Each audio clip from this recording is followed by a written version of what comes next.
ஒரு பெண் குழந்தையாக பிறப்பதற்கே முதல்ல நமக்கு உரிமை தேவைப்படுகிறது.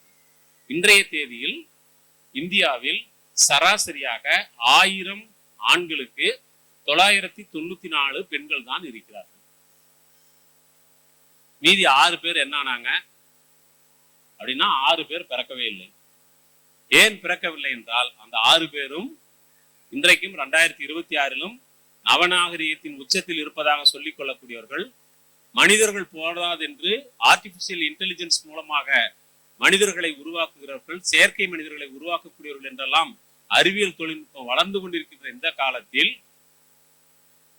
கருவிலே இருக்கக்கூடிய குழந்தை ஆணா பெண்ணா என்று கண்டறிந்து பெண் குழந்தையாக இருந்தால் அதை கருவிலேயே அழித்தொழிக்கக்கூடிய சிசு கொலை என்பது, கருக்கொலை என்பது 2026 நடந்து கொண்டிருக்கிறது சட்டவிரோதமாக. இந்த சட்டவிரோதமாக நடந்து கொண்டிருக்கின்ற இந்த கருக்கொலை அல்லது சிசு கொலையின் காரணமாக பெண்களுடைய எண்ணிக்கை பிறப்பின் அடிப்படையிலேயே, ஆணும் பெண்ணும் சரிசமமாக எண்ணிக்கையில் கூட இன்னும் எட்டவில்லை.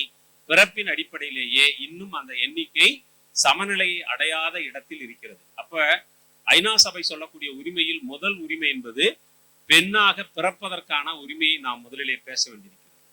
பிறகு அப்படி பிறந்த பெண் குழந்தை இறுதி வரையிலும் இயற்கையாக வாழ்ந்து மடிவதற்கான ஒரு உரிமையை நாம் அடுத்து பேச வேண்டியிருக்கிறது.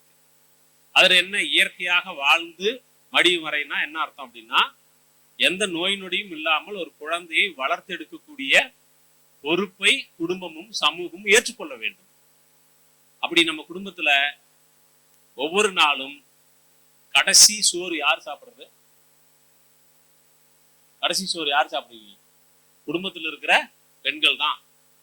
குழந்தைங்க, வீட்டில் இருக்கிற பெரியவங்க, கணவன், இவரோட எல்லோரும் உண்ட பிறகு மிச்சம் மீதி பழசுப்பட்டு எல்லாத்தையும் வலிச்சு போட்டு சாப்பிட்டுட்டு போதுமா போதாதன்றதை பத்தி பேச்சே கிடையாது. கடைசி சாப்பாடு ஒவ்வொரு நாளும் அது பெண் தான் சாப்பிட்டு கொண்டிருக்கிறார் என்பது பல குடும்பங்களுக்கு தெரியும். ஒருவேளை நீங்க வீம்புக்காக வேணா ரொம்பலாம் குடும்பத்தை பத்தி எல்லாம் பேசாதீங்க சார், ரொம்ப பர்சனலா பேசுறீங்க, சங்கடமா இருக்குன்னு சொன்னா வேணா நான் விட்டுறேன். ஆனா இதுதான் நான் பார்த்துருக்கிறேன். என்னுடைய அம்மா அப்படிதான் சாப்பிட்டுருக்காங்க, என் பாட்டி அப்படிதான் சாப்பிட்டுருக்காங்க. இங்க வல்லவட்டமா பேசிட்டு இருக்கிறேன், என் வீட்டுல என் துணைவியார் அப்படிதான் சாப்பிட்டு இருக்காங்க. இப்போ நமக்கு ஒரு பெண்ணுடைய வாழ்க்கை முறை என்பது அவளுடைய குடும்பத்திற்குள் என்னவாக இருக்கிறாள், அவள் சமூகத்தில் என்னவாக இருக்கிறாள் என்று நீங்க பாத்தீங்கன்னா ஒரு இயற்கையாக சமமான உரிமைகளோடு அவங்க வாழ்வதற்கான தேவை. பிறகு நடமாட்டத்திற்கான தேவை. நீங்க சொன்னீங்க மாநிலம் முழுவதும் இருந்து பெண்கள் இன்றைக்கு தனியாக கிளம்பி வந்திருக்கிறீர்கள்னு. எவ்வளவு பெரிய சாதனை பாருங்களேன். தமிழ்நாட்டுக்குள்ள பிறந்து தஞ்சாவூர்ல வளர்ந்து அங்கிருந்து இங்க வந்ததை எவ்வளவு பெரிய ஏதோ சந்திரமண்டலத்துக்கோ வேற கிரகத்துக்கோ போன மாதிரி அங்கிருந்து தனியா வந்தது. எவ்வளவு நம்ம அவமானகரமான ஒரு காலத்துல வாழ்ந்துகிட்டு இருக்கோம் பாருங்க. ஆனா அவர் தோழர் சொன்னதுல 100க்கு 100 உண்மை. ஒரு காலத்தில் வீட்டுல சமையல் கட்டுல இருந்து வாசலுக்கு வர்றது மிகப்பெரிய போராட்டமா இருந்திருக்கு நம்முடைய பெண்களுக்கு. மேலூர் மாவேந்தன் என்று ஒரு கவிஞர் அவர் எழுதியிருந்தாரு, ஒரு பொண்ணு அவங்க வீட்டுல இருந்து குடத்தை எடுத்துக்கிட்டு ஆத்துக்கு போய் தண்ணி எடுத்துக்கிட்டு குடத்தை தலையில ஒண்ணு இடுப்புல ஒண்ணு வச்சுக்கிட்டு வாரா. அந்த கவிதைக்கு தலைப்பு ஒரு வச்சிருந்தாரு, சின்ன விடுதலை அப்படின்னு. சின்ன விடுதலை. ஏன்னா வீட்டுக்குள்ளேயே பின்னாடி புழக்கடையில தண்ணி பைப்பு வச்சு வீட்டுக்குள்ளேயே வாழ்றதுக்கு பதிலா ஒரு குடத்தை எடுத்துக்கிட்டு கை வீசி நடந்து போய் தெருவுல அப்படி ஆத்தங்கரைக்கு போய் ஆத்துல ஒரு குடம் மோந்து எடுத்துக்கிட்டு வர்றதுங்கிறது அந்த பெண்ணை பொறுத்தவரையிலும் அவங்க பாட்டி அவங்க அம்மா எல்லாம் வாழ்ந்த வாழ்க்கையை விட கூடுதலாக ஒரு படி மேலானது. அது ஒரு சின்ன விடுதலை என்று அவர் பேர். அப்ப பெண்கள் வீட்டுக்கு வெளியில கால் வைப்பது என்பதே ஒரு காலத்துல மிகப்பெரிய அதாவது வீட்டு வாசல்னு சொல்றோம்ல, வீட்டு வாசல் என்பது, வாசப்படி என்பது, ஒரு பொண்ணு கல்யாணம் ஆகி உள்ள நுழைஞ்சிட்டான்னு வச்சுங்களேன், அவன் மறுபடியும் எப்ப வெளியில வரான்னு அவளுக்கே தெரியாது. அதுக்கு முன்னாடி அப்பா வீட்டுல இருக்கும்போது ரொம்ப சுதந்திரமா இருந்தாளா அப்படின்னா, இதை பெத்து வளர்த்து வாரம் பண்ணி ஒருத்தர் கையில புடிச்சு கொடுக்குற வரைக்கும் நாங்க வயிற்றுல நெருப்பு கட்டி இருக்கிறோம், உனக்கு என்ன பொழுது சாஞ்ச வேகத்துல வெளியில வேலை, ஏன் நேரத்துல வீட்டுக்கு வரல, 4 பேர் என்ன சொல்லுவாங்க, உன்னையெல்லாம் பெத்து வளர்த்ததுக்கு நாங்க எங்கேயாவது என்னென்னமோ சொல்லுவாங்க பெண்களை பார்த்து. இவ்வளவும் குடும்பத்துக்குள்ள இருக்கும். இப்படித்தான் பெண்கள் வளர்க்கப்படுறாங்க. இந்த மாதிரி வளர்க்கப்படுற ஒரு நேரத்துல ஒரு பெண் வந்து தன்னைத்தானே ஒரு அவமானகரமான பிறவியாக அவருடைய குடும்பத்தில் இருக்கக்கூடிய ஆண் குழந்தைகள் சுதந்திரமாக வெளியே விளையாட போவார்கள். அவர்கள் நேரம் கழித்து வீட்டுக்கு திரும்புவார்கள். அவர்கள் பல்வேறு நண்பர்களோடு அளவலாவார்கள். ஒரு பொது நூலகத்துக்கு போவாங்க. நீங்க ஒண்ணும் இல்லை, நான் சும்மா மாதர் சங்கத்துக்கு நாளைக்கு வேணா ஒரு முயற்சி பண்ணி பாருங்கள. உலக மகளிர் தினம் தானே. நாளைக்கு காலையில உங்க வீட்டுல இருந்து நீங்க கிளம்பி பக்கத்துல இருக்கிற ஒரு டீ கடைக்கு போங்க. இந்த தஞ்சாவூர்ல எத்தனை டீ கடை இருக்கும்?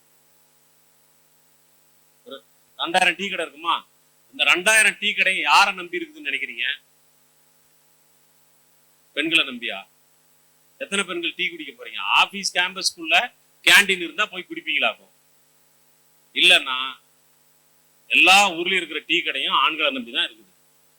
காலையில தஞ்சாவூர் ரயிலடியில போய் பார்த்தீங்கன்னா ஒரு 4-5 மணிக்கு லட்சக்கணக்கான நாளிதழ் பிரதிகள் வந்து இறங்குகிறது. நாளிதழ் பிரதிகள் வந்து இறங்குது. நீங்க காலையில அந்த ஆண்களை பாருங்க, வீட்டுல இருந்து கிளம்பி வந்து ஒரு நியூஸ் பேப்பரை வாங்கி கக்கத்துல வச்சுக்கிட்டு, படிக்கிறது ரொம்ப முக்கியம் கிடையாது, வாங்குறது தான் முக்கியம். ஒரு பேப்பரை வாங்கி கக்கத்துல வச்சுக்கிட்டு அப்படியே வந்து ஒரு டீ கடைக்கு போய் ஒரு டீயை குடிச்சிட்டு ஒரு தம்மை பற்ற வச்சுக்கிட்டு அங்க அவர் வரக்கூடிய நண்பர்களோட பேசி முடிச்சு வீட்டுக்கு வந்து சேர்றதுக்கு ஒரு மணி நேரம் ஆகும். இப்படி பொது வெளி, நான் வந்து அங்க டீ குடிக்கிறது, பேப்பர் வாங்குறது, தம் அடிக்கிறதெல்லாம் வந்து ஒரு நடவடிக்கையாக நான் எடுக்கல, ஒரு ஆணுடைய நடத்தையாக நீங்க எடுத்துக்கிட்டீங்கன்னா, இந்த பொது வெளி பப்ளிக் ஸ்பேஸ் அப்படின்னு சொல்றோம்ல, பொது வெளினா என்ன அர்த்தம்? ஆணும் பெண்ணும் அங்க இருக்கணும் தானே அர்த்தம். உண்மையில அது பொது வெளியா? அது முழுக்க யாருக்கானதா இருக்கிறது என்றால் ஆண்களுக்கானதாக இருக்கிறது. அந்த இடம் பூரா நாங்க தான் வச்சிருக்கிறோம். உங்களுக்கு அந்த இடத்துல இன்னும் வந்து நாங்க கொடுக்கவே இல்லை. உங்களுக்கு ஏதாவது மானரோசம் இருந்தா நாளை காலையில ட்ரை பண்ணி பாருங்க. போய் ஒரு டீ கடையில போய் டீயை வாங்கி 4 டீயை போடுப்பா ஸ்ட்ராங்கா, 4 பேர் வந்திருக்கிறோம்னு சொல்லி டீயை வாங்கி குடிச்சிட்டு வாங்க. மகளிர் தினத்தை கொண்டாடுறதுக்கான தகுதி நமக்கு இருக்குதுன்னு நினைச்சா ஒரு நாளைக்கு வீட்டுல நீ போய் டீ கடைக்கு போயிட்டு அப்படியே பேப்பர் வாங்கிட்டு பால் பாக்கெட் வாங்கிட்டு வாமா, நான் வீட்டுல இருக்கிறேன்னு நம்ம சொல்லணும். ட்ரை பண்ணி பார்ப்பேன், ஒரு நாளைக்கு ட்ரை பண்ணி பார்ப்பேன். ஏன்னா குடியா முழுகி போயிடும், அப்பெல்லாம் ஒன்றும் ஆகாது. அப்படிதான் முழுகுனா முழுகிட்டுமே. நம்ம அதுக்கெல்லாம் துணியவே மாட்டோம். நான் சும்மா சொல்றேன், நம்ம துணியவே மாட்டோம். நான் ஒரு விசப்பரிச்சுக்காக சொல்றேன் இதெல்லாம். நீங்க அதை மெய்யாலுமே செஞ்சு பார்க்கறதுனா செஞ்சு பாருங்க. அப்போ ஒரு பொது வெளிக்கு ஒரு பெண் வெளியில வர்றது, நடமாடுவது, நண்பர்களை சந்திப்பது, தங்களுக்கு விருப்பமான பணிகளை மேற்கொள்வது, இது எதுலையுமே பெண்கள் அவர்களுக்கான உரிமையை கோருவதில்லை. நீங்க உங்களை கேட்டீங்கன்னா என்ன சார் பிரச்சனைன்னு கேட்டீங்கன்னா உங்க சங்கத்துல சொல்லுவாங்க, வந்து டாட்ஸ்மேனுக்கும் வந்து சர்வேருக்கும் என்ன பிரச்சனை, கன்சால்டேட் பேவில் இருக்கிறவங்களுக்கும் அல்லது ரெகுலர் பேவலுக்கும் என்ன பிரச்சனை, இந்த அனாமலியே பேசிக்கிட்டு இருப்பாங்க. நம்ம வீட்டுல ஒவ்வொருத்தரும் என்ன பண்ணிட்டு இருக்கிற அனாமலி இருக்குல்ல, ஆண் பெண்ணுன்னு வந்து பண்ணிட்டு இருக்கிற அனாமலி இருக்குல்ல, இதெல்லாம் எத்தனை பே கமிஷன் போட்டாலும் எத்தனை அனாமலிக்கு போட்டாலும் தீரவே தீராத அனாமலி. அதை பத்தி நம்ம ஒரு நாளும் பேச மாட்டோம். சம்பளத்துல 10 ரூபா கூட இருக்கும் அல்லது வேற ஏதாவது பிரச்சனை இருக்கும். இதைத்தான் நம்ம வந்து மாஞ்சி மாஞ்சி பேசிக்கிட்டு இதுக்கு வந்து சாலை மறியல் போராட்டத்துல இருந்து கோட்டை முற்றுகை போராட்டம் வரைக்கும் நடத்திட்டு இருக்கோம். முதலில் நாம் மனிதர்கள்னா வந்து பாலினம் அடிப்படையில் நாம் எத்தனை பாலினம்? 3. இப்பதான் கரெக்டா வந்திருக்கிறோம். இது வரைக்கும் 2ன்னு பேசிக்கிட்டு இருந்தோம். இப்பதான் பெண்கள், ஆண்கள், பால் புதுமையினர். இப்ப அவங்க வந்து முன்னாடி 3ஆம் பாலினம்னு சொன்னோம், அது டிஸ்பியூட் ஆயிடுச்சு. ஒருத்தர் வந்து எழுந்து கேட்டாங்க, நாங்க 3வது பாலினமாக இருக்கிறோம், பாலினம் யாருன்னு கேட்டாங்க. நமக்குள்ள குழப்பாயி போச்சு, யாரு முதல் பாலினம் தெரியல. அதனால குழப்பாயி இதுக்கு மேல அப்பெல்லாம் பேச வேணாம்னு முடிவு பண்ணிட்டோம். அதனால 3 பாலினங்கள் இருக்கின்றன. இந்த 3 பாலினமும் ஒன்றுக்கொன்று சமமானவையா? 3 பாலினமும் வெவ்வேறானவை, வேறுபாடு தன்மையுடையவை. ஆனால் 3ம் அடிப்படையில் சமத்துவத்தை கோரக்கூடியவை.